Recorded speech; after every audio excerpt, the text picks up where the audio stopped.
संघीय सरकार र दलहरूका केन्द्रीय निकाय हावी हुँदा स्थानीय तह प्रभावकारी हुन सकेन, संघीय प्रणालीको कार्यान्वयनमा प्रश्न चिन्ह खडा। अन्तर्राष्ट्रिय जगतको ध्यान खिचेको लुम्बिनीमा स्थानीय समस्याहरू भने ओझेलमा विकास कोष र स्थानीय तहबीच समन्वयको अभाव मुख्य कारण। धार्मिक विषयले समेत तत्कालीन नेकपामा विभाजन ल्याएको माओवादी केन्द्रका अध्यक्ष दाहालको भनाई। एमाले र राप्रपा नेपाल बीचको चुनावी तालमेल परिवर्तन विरोधी भएको आरोप। श्रीलङ्कामा राष्ट्रपति राजापक्षद्वारा मन्त्री परिषद विस्तार, विपक्षीको विरोध भने कायमै। सूर्य नेपाल च्यालेन्ज गल्फ प्रतियोगिता भोलिबाट सुरु हुने, 56 जना गल्फरको सहभागिता रहने। नमस्कार, कान्तिपुर डायरीका साथमा साथी सुनिता र म पार्वता। समाचार अब विस्तारमा। सुरुमा स्थानीय तह निर्वाचन विशेष। स्थानीय तह निर्वाचन विशेष।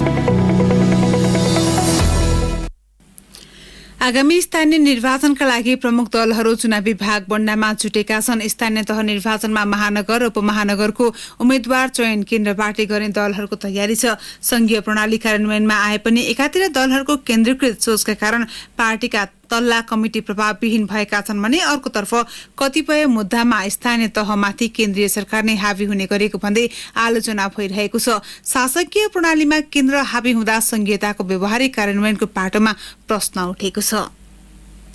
संघीय लोकतान्त्रिक गणतन्त्र सहितको संविधान घोषणा भएको 7 वर्ष र संघीयता व्यवहारिक कार्यान्वयनमा आएको 5 वर्ष भएको छ। संघीयता कार्यान्वयनमा आएसँगै दोस्रो पटक जनप्रतिनिधि चुनिँदैछन्, तर उम्मेद्वार छनौटको दलीय छलफल हेर्दा यसले संघीय व्यवस्थाको मजाक उडाइरहेको टिप्पणी हुन थालेका छन्। 5 वर्षको अभ्यासबाट मुलुकको राजनीतिक प्रणाली र संघीय व्यवस्था कता गइरहेको छ भन्ने समीक्षा गर्ने बेला आएको संघीय मामिलाका जानकारहरूको भनाइ छ। महानगर र उपमहानगरपालिकामा केन्द्रबाटै उम्मेद्वार चयन गर्ने परिपाटी केन्द्रीकृत मानसिकताकै उपज भएको राष्ट्रिय सभा सदस्य एवं संघीयताविद डाक्टर खिमलाल देवकोटाको तर्क छ। स्थानीयलाई अधिकार प्रत्याभूत गर्ने वा गाउँ गाउँमा सिंहदरबार पुर्याउने संविधानको परिकल्पना भए पनि व्यवहारिक कार्यान्वयन हुन नसकेको देवकोटाले बताए। सबै पार्टी पोलिटिक्समा जोडेका भए स्थानीय तह प्रदेशका अब पार्टी पोलिटिक्समा जोडेको हुनाले अब केन्द्रको नेताहरूको होइन, केन्द्रीय सरकारको होइन सल्लाह सुझाव निर्देशन दिन नगर्ने भयो क्या कतिपय कुराहरू होइन। अब कतिपय अब उनीहरूले अब राजनीतिक करियर पनि हेरेका हुन्छन्, किनभने हाम्रो त अहिलेसम्म सोच मानसिकता लगभग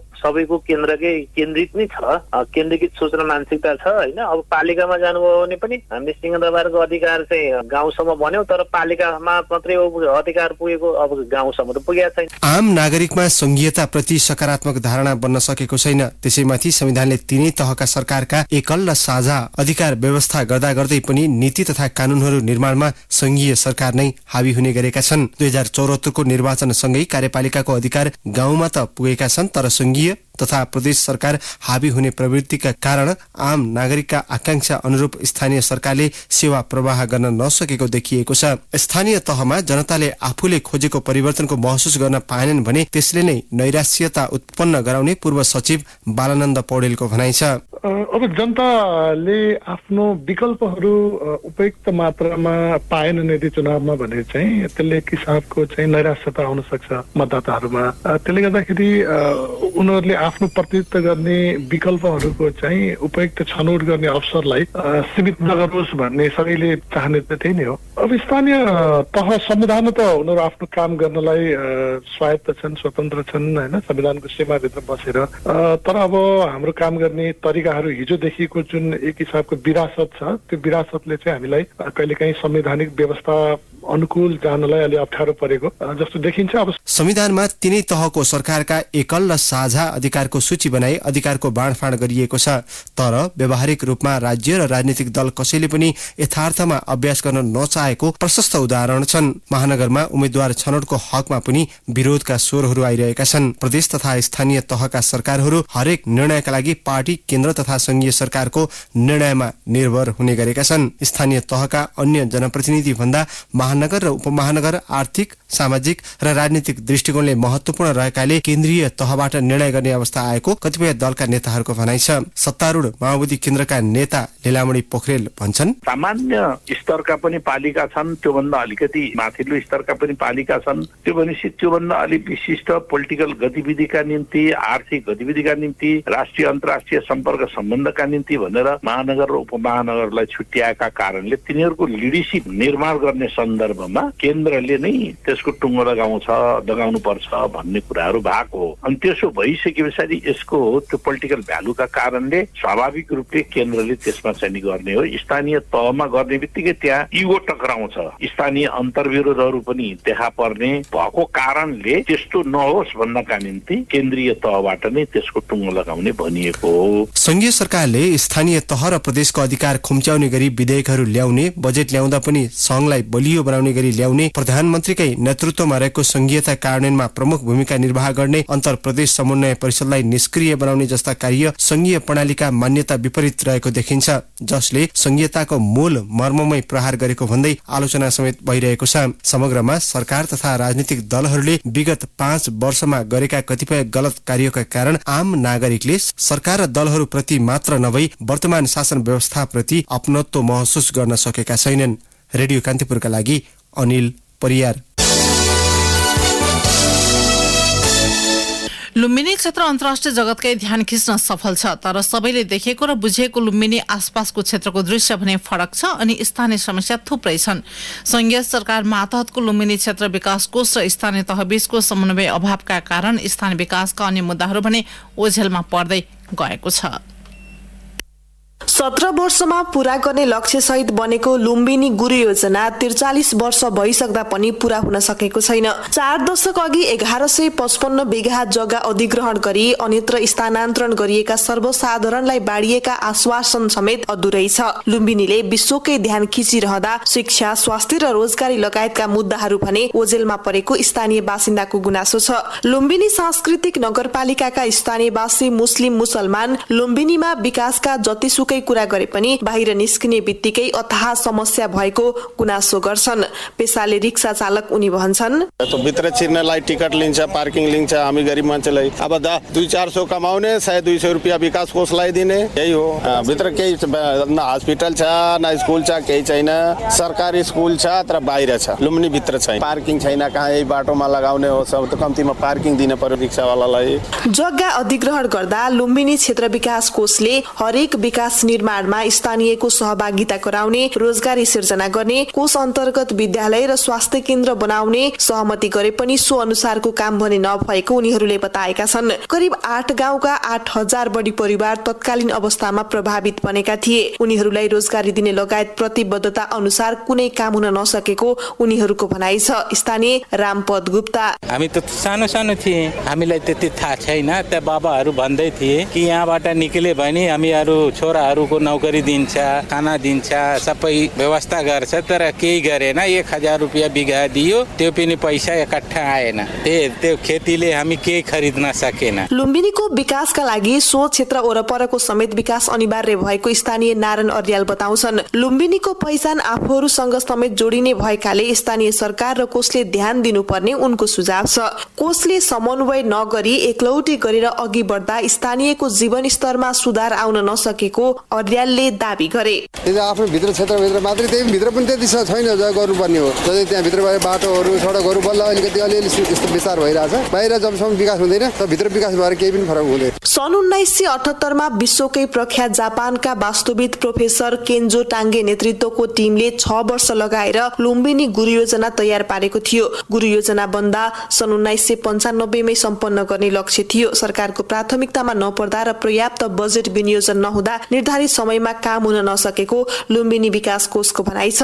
हालसम्म 83% काम सकिएको र आगामी 2 वर्षभित्र बाँकी काम सम्पन्न गर्ने कोषको दाबी छ। लुम्बिनी क्षेत्र विकास कोष अन्तर्गतको योजना प्रमुख सरोज भट्टराई विभिन्न चरणमा कानून त स्थानीयको सहभागिता गराउँदै आएको बताउँछन्। उनले स्थानीयवासीका कतिपय अपेक्षा र मुद्दामा सहकार्य गर्न नसकेको स्वीकार गर्दै भने, सत्य पनि हो, यो कुरालाई तालमेल मिलाएर नलादा यस्तो विकास गर्ने एजेन्सीहरूमा विभिन्न समस्याहरू आउँछ। त्यो बेलामा जुन नीति निर्माताहरूले चाहिँ बोल्दा भन्दै गर्दा ल तपाईँहरूलाई चाहिँ जमिन दिनुभयो भने तपाईँहरूलाई विभिन्न चरणमा चाहिँ सहभागिता गराइन्छ, तपाईँहरूलाई रोजगार दिइन्छ भन्ने पनि कुराहरू आश्वासनहरू दिनु पनि सत्य पनि हो। अहिले हामीले जागिर अरू दात्री संस्थाबाट आउने चाहिँ प्रोजेक्टहरूमा चाहिँ हामीले चाहिँ उहाँहरूलाई चाहिँ प्रशस्त मात्रामा हामीले गरेका छौँ।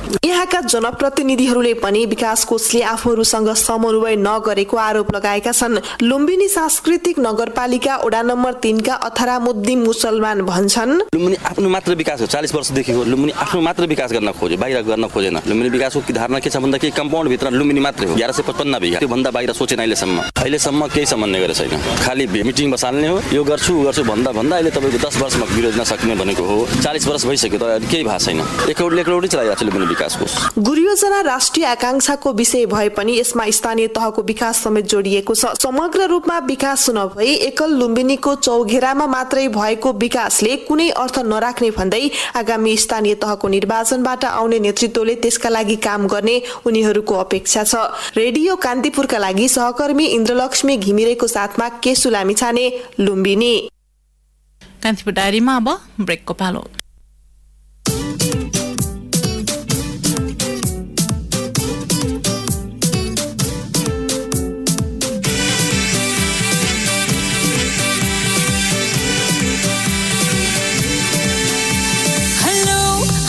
नमस्ते सबैलाई, यो वर्ष केही नयाँ हो, बधाई अनि नमस्ते सबैलाई, समय रहेन पुरानो। This year for QR, जमाना cashless हो।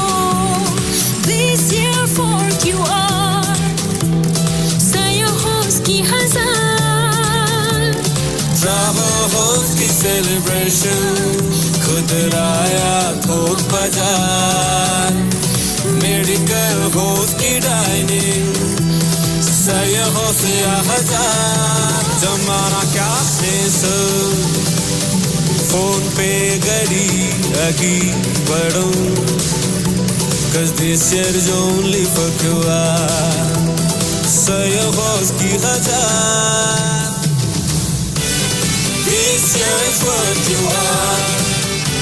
Zamana cashless हो, this year for you are. Zamana cashless हो, this year for you are. ब्रेकपछि अब बाँकी प्रसंग। स्थानीय तह निर्वाचनका लागि सत्तारूढ़ दलहरूले महानगर उपमहानगरपालिका बाँडफाँडका लागि सहमतिको प्रयास जारी राखेका छन्। आज बिहान प्रधानमन्त्री निवासमा बसेको सत्तारूढ़ दलको बैठकमा 6वटा महानगरपालिका मध्ये 3वटा कांग्रेसलाई तथा माओवादी केन्द्र, एकीकृत समाजवादी र जनता समाजवादी पार्टीलाई दिने गरी छलफल भएको नेताहरूले बताएका छन्। स्रोतका अनुसार कांग्रेसलाई काठमाडौँ, ललितपुर र विराटनगर तथा माओवादी केन्द्रलाई भरतपुर, एकीकृत समाजवादीलाई पोखरा र जसपालाई वीरगंज महानगरपालिका दिने गरी सहमतिको प्रयास भइरहेको छ। पोखराको विषयमा सहमति हुन नसकेको बताइएको छ। आज साँझ दोस्रो पटक बसेको बैठकमा सहमति नभएपछि भोलि फेरि छलफल गरिने नेताहरूले बताएका छन्। कांग्रेस नेता एवं संचार मन्त्री ज्ञानेन्द्र कार्कीले सहमति नजिक पुगिएकाले भोलि अन्तिम टुङ्गो लाग्ने बताउनुभयो। यसैबीच माओवादी केन्द्रका अध्यक्ष पुष्पकमल दाहालले स्थानीय तह निर्वाचन सर्ने कुनै सम्भावना नरहेको बताउनु भएको छ। माओवादी केन्द्रले आयोजना गरेको पत्रकार सम्मेलनमा बोल्दै दाहालले चुनाव गर्ने पक्षमा गठबन्धन दलहरू दृढ रहेको उल्लेख गर्नुभयो। बीचबीचमा निर्वाचन के हुन्छ भन्ने प्रश्न पनि मिडियाहरूमा र विभिन्न व्यक्तिहरूले यसलाई आशंकाको रूपमा हेर्ने गरिएको छ। म चाहिँ बडो प्रष्टसँग के भन्न चाहन्छु भने निर्वाचन सर्दैन, वैशाख 30 गते नै निर्वाचन हुन्छ र गठबन्धन पुरै दृढताको साथ निर्वाचनको अन्तिम तयारीतिर जुटिराखेको छ। अर्को प्रसंगमा दाहालले भरतपुर नै पाउनुपर्ने दाबी आफूले नराखेको दाबी गर्नुभयो। सहमतिमा कुनै एक महानगरपालिका पाउनुपर्ने पक्षमा माओवादी रहेको उहाँको भनाइ थियो। भरतपुरै नभई भएन, रेनो नै नभई भएन भन्ने हाम्रो कुनै अडान होइन। तपाईहरु प्रश्न हुनुहोला। अघि भर्खरै पनि 6वटा महानगरपालिका छन्। 6वटा महानगरपालिकामा एउटा त माओवादी केन्द्रलाई पर्ने नै होला। गठबन्धनकोले काठमाडौँ दिने भने पनि ठिकै छ, विराटनगर दिने भने पनि ठिकै छ, भरतपुर होइन भने पनि ठिकै छ भनेको छु मैले।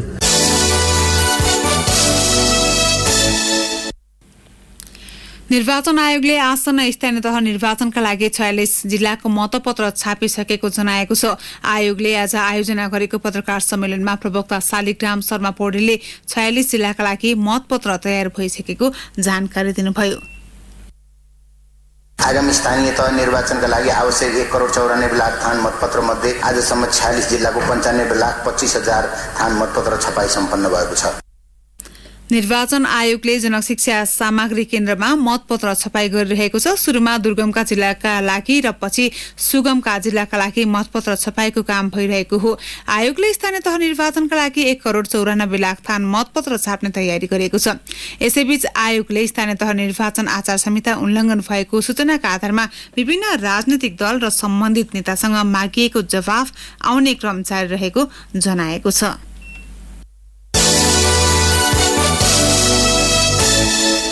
माओवादी केन्द्रका अध्यक्ष पुष्पकमल दाहालले धार्मिक विषयले समेत तत्कालीन नेकपाभित्र विभाजन ल्याएको बताउनु भएको छ। धर्मनिरपेक्षता छाडेर हिन्दू राज्यतर्फ लैजाने प्रयासका कारण त्यतिबेला नेकपामा विवाद आएको दाहालको भनाइ छ। आज आयोजित पत्रकार सम्मेलनमा उहाँले भन्नुभयो,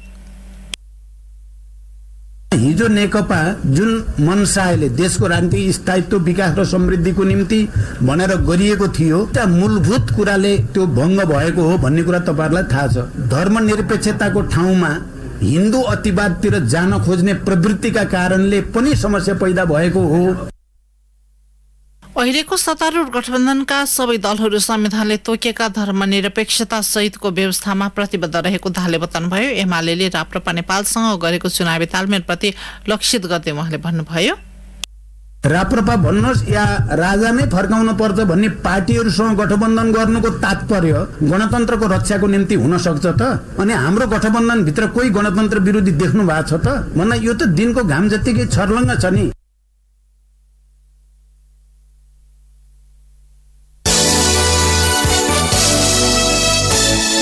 पेट्रोलियम पदार्थको उच्च आयातका कारण सरकारको विदेशी मुद्रा सञ्चित घट्दै गएर भुक्तानी सन्तुलन बिग्रिएपछि सरकारले इन्धन खर्च कटौती गर्ने निर्णय गरेको छ।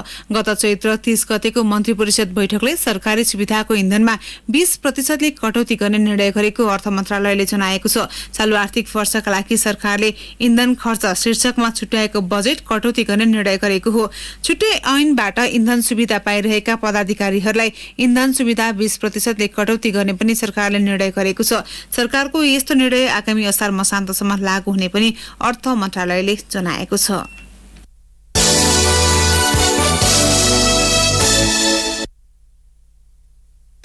आसन्न स्थानीय तहको निर्वाचनलाई मध्यनजर गर्दै तनहुका जनप्रतिनिधिले सवारी साधनको सुविधा फिर्ता गर्न शुरू गरेका छन्। शुक्ला गण्डकी नगरपालिकाका प्रमुख किसान गुरुङ, उपप्रमुख सविता रसाइली, प्रवक्ता खिमबहादुर कुमार, शुक्ला गण्डकी 9 का वडाध्यक्ष लोकनारायण श्रेष्ठ, शुक्ला गण्डकी 4 का वडाध्यक्ष शिवकुमार श्रेष्ठ, विवाद नगरपालिका 9 का वडाध्यक्ष इमान बहादुर थापाले सवारी साधन फिर्ता गरेका हुन्। आफू चुनावी गतिविधिमा संलग्न हुने र सरकारी सवारी साधनको प्रयोग गर्नु उचित नरहेको भन्दै उनीहरूले सवारी साधन र चाबी सम्बन्धित पालिकाको प्रशासनमा बुझाएका हुन्।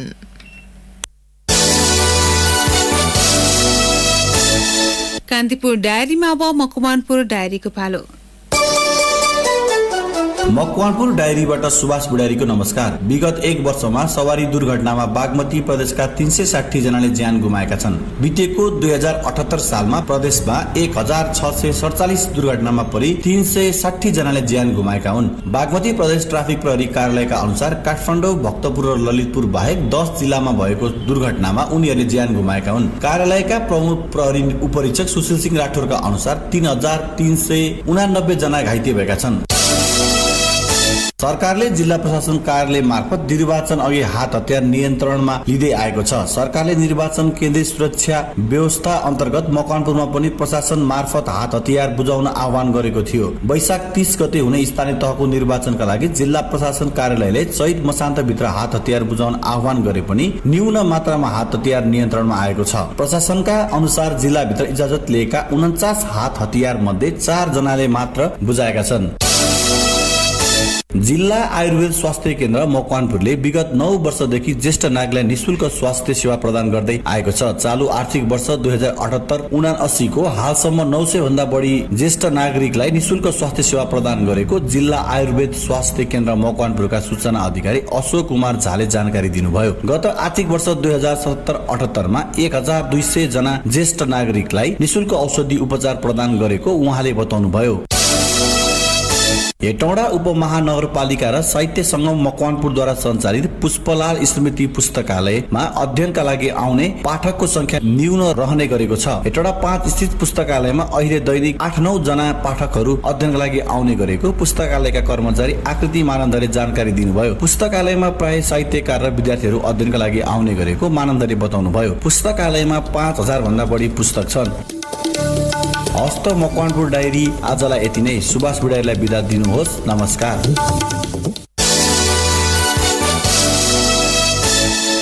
सरकारले त्रिभुवन अन्तर्राष्ट्रिय विमानस्थलबाट नेपाल आउने विदेशी नागरिकका लागि अराइभल भिजा शुल्क बापत भुक्तानी गर्न $200 साथमा लिएर आउनुपर्ने प्रावधान खारेज गरेको छ।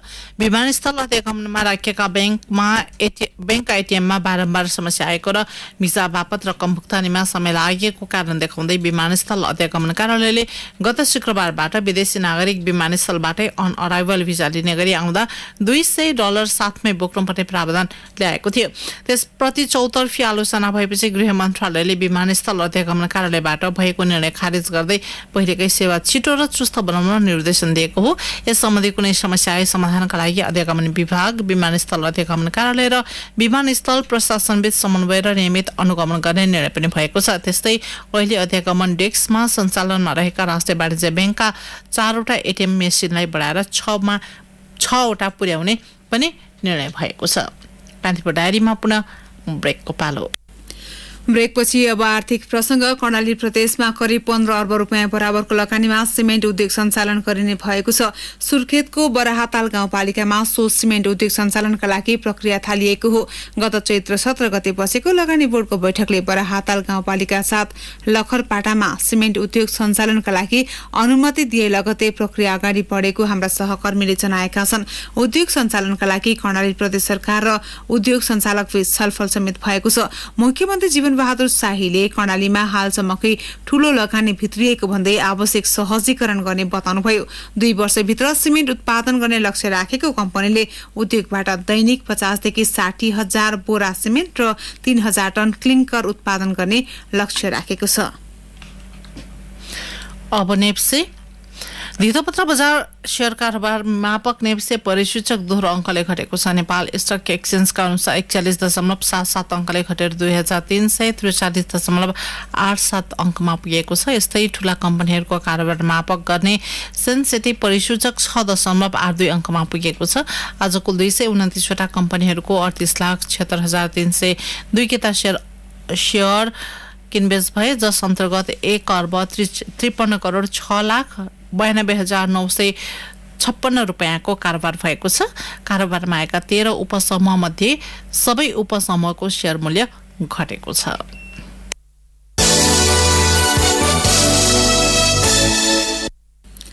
अब अन्तर्राष्ट्रिय प्रसंग। चरम आर्थिक संकटका कारण समस्यामा परेको श्रीलङ्काका राष्ट्रपति गोटाबाया राजपाक्सेले नयाँ मन्त्री परिषद गठन गर्नुभएको छ। राष्ट्रपति राजपाक्सेले नयाँ मन्त्री परिषदमा 17 जना मन्त्री थप्नु भएको अन्तर्राष्ट्रिय सञ्चार माध्यमहरूले जनाएका छन्। नयाँ मन्त्री परिषद गठनको विपक्षी दलहरूले विरोध गरेका छन्। सरकार विरोधी आन्दोलनका कारण मन्त्रीमण्डलका सबै मन्त्रीले राजीनामा दिएका थिए। विदेशी मुद्रा संचितको राजका कारण श्रीलङ्कामा ठूलो मात्रामा विद्युत कटौती भएको छ भने खाद्यान्न, औषधि तथा इन्धनको अभाव रहेको छ, जसका कारण श्रीलङ्काका जनताले राष्ट्रपति राजपाक्सेको राजीनामा माग्दै आएका छन्। सन् 1948 मा बेलायतबाट स्वतन्त्र भएपछि श्रीलङ्काले यति बेला सबैभन्दा ठूलो आर्थिक संकटको सामना गरिरहेको छ।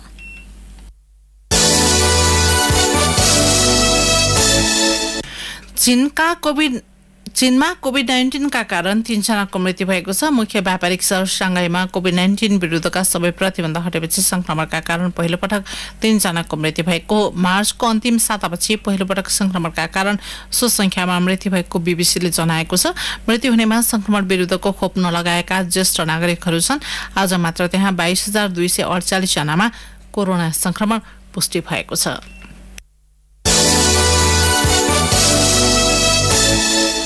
अब खेल प्रसंग सूर्य नेपाल च्यालेन्ज गल्फ प्रतियोगिता भोलिबाट सुरु हुने आयोजकले जनाएको छ। नेपाल प्रोफेसनल गल्फ एसोसिएसनको आयोजनामा हुने प्रतियोगिता काठमाडौँ स्थित रोयल नेपाल गल्फ क्लबमा हुनेछ। प्रतियोगितामा 56 जना गल्फरको सहभागिता रहने आयोजकले जनाएको छ, जसमा 36 व्यावसायिक र 20 एमेच्योर गल्फरको सहभागिता रहनेछ। विजेताले 1 लाख, दोस्रो हुनेले 65,000 र तेस्रो हुनेले 46,000 रुपियाँ नगद पुरस्कार प्राप्त गर्नेछन्। हवस् त यिनै प्रसङ्गसँगै कान्तिपुर डायरीका आजका सम्पूर्ण बुलेटिन यही सकिन्छन्। भोलि बिहान 6:30 बजे हाम्रो नियमित बुलेटिन हुने नै छ। साथी सुनिता र म पार्वता यामाक छौँ। नमस्कार, शुभरात्रि।